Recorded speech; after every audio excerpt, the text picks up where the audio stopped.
তাই আমার বম্মা milk shake বানাচ্ছে, যদি ওটা আম শেক বলে। এই যে দেখো কাজু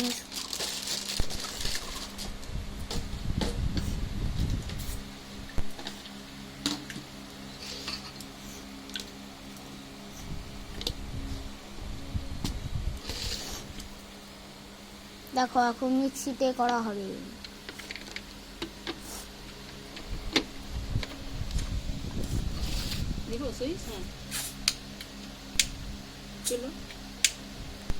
মিক্সির তো গন্ডগোল দেখা যাচ্ছে বন্ধুরা, সমস্যাটা প্রচুর। আরে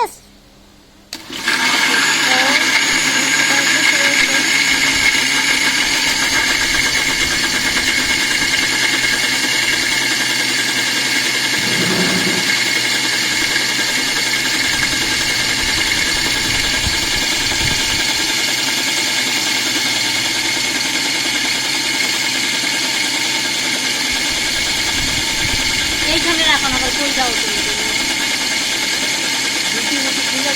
কেমন করে নেয় কেন?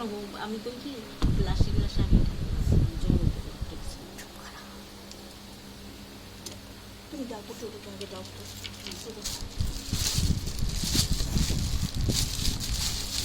এই দেখো মিল্ক শেক তৈরি হয়ে গেছে।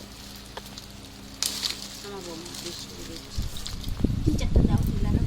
আগে দিদিকে রাখবো, দিদি রাখো, বেশি করার বেশি সাহায্য করে। দিদিকে রাখো। আরে দাঁড়াও, এটা তৈরি করে নিই। টোটো তো খায় না উপর দিয়ে, ও একটু উপর দিয়ে তো কাঠবাদাম আছে নিয়ে, তো উপর দিয়ে যেগুলো ফ্রিজে রাখবো সেগুলো উপর দিয়ে দিয়ে ওইটা কেমন করে কাঠবাদাম আমি কুচি কুচি করবো। আচ্ছা দিই করলে দেখো কাজু দিদিকে রাখবে তো। হুম আই মনা এই দেখো মিল্ক শেক।